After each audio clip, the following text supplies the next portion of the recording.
Claire had always been fascinated by antiques, the allure of old objects with mysterious histories, drawing her in like a moth to a flame. So when she found the mirror at a local market, she knew she had to have it. The mirror was beautiful, its ornate frame carved with intricate, swirling patterns that seemed almost alive, shifting and changing when she glanced away. The glass was polished to perfection, reflecting the world with an almost unnatural clarity. It was a piece that spoke of forgotten times and untold secrets, and Claire was captivated. The old man who sold it to her was eager to get rid of it. His hands trembled as he wrapped it carefully in a cloth, his eyes avoiding hers as he muttered something about the mirror being old and temperamental. Claire didn't pay much attention to his words. She was too entranced by her new find. She carried the mirror home with a sense of excitement, eager to find the perfect spot for it in her bedroom.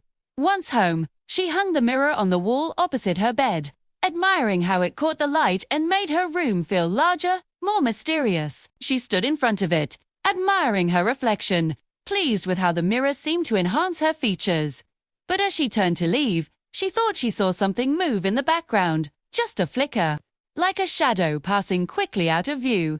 She shook her head, telling herself it was just her imagination, and went on with her day. That night, as Claire got ready for bed, she couldn't shake the feeling that something was off.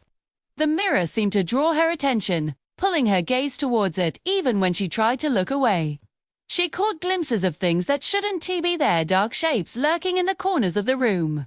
Faces that weren't her own staring back at her, their expressions twisted and unnatural. She tried to dismiss it as fatigue, but the unease lingered, making it difficult to fall asleep. Over the next few days, the strange occurrences only grew worse. The mirror's reflections became more distorted, more unsettling. Claire began to see her deepest fears play out in the glass visions of being lost in a dark, endless void, of faceless figures reaching out to drag her down into the shadows. The mirrors seemed to taunt her, showing her things she never wanted to see, things that left her feeling cold and hollow. Then came the night when everything changed. Claire was brushing her hair in front of the mirror, trying to ignore the prickling sensation of being watched, when she noticed something strange. Her reflection wasn't moving in sync with her. She raised her hand to touch her face, but the reflection did not mimic the action. Instead, it stood there, still as a statue, staring back at her with a smile that sent chills down her spine. The smile was wrong too wide, to knowing it was a smile that didn't belong on her face. And then the reflection began to move on its own, slowly, deliberately, raising its hand to press against the glass. Claire's heart pounded in her chest as the room grew cold, the temperature dropping so rapidly that her breath misted in the air. The mirror started to glow with an eerie, sickly light, casting long, unnatural shadows across the room. A whisper filled the air, soft at first but growing louder, more insistent. It was coming from the mirror, from the twisted reflection that now seemed more real than she did.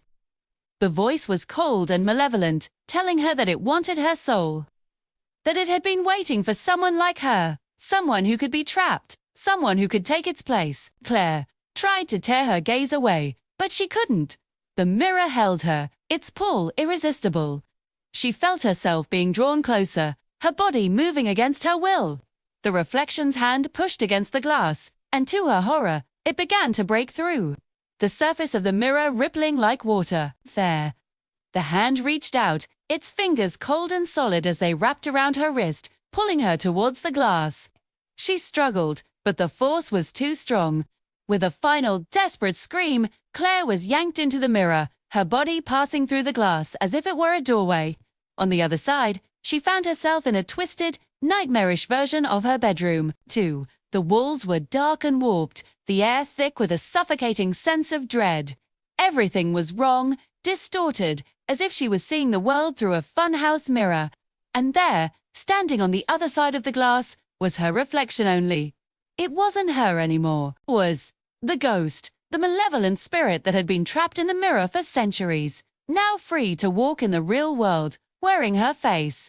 It turned and smiled at her one last time, a grin full of malice and triumph, before it stepped out of the room, leaving Claire trapped inside the mirror, pounding on the glass with no one to hear her screams. The next morning, Claire's family noticed a change in her. She was quieter, her movements a little too precise, her smile a little too wide.